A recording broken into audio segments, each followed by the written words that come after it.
Ano? Ano ba sabi? Biyernes dapat nagpadala. Masyado nakacheck ng gabi. Maalis eh. Alas 7 na. Kaya? Sana yung anak ko. Sunduin ako. Sabi niya patulungan daw siya ng beses.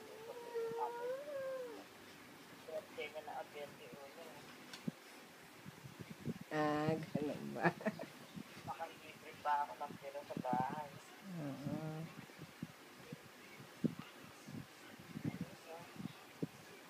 Dapat nga wala naman din. Di at least makakapahinga ka sa motel.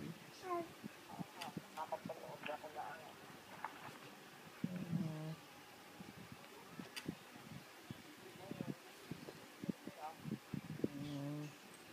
Ano nangyari sa ano? Iwan din ako.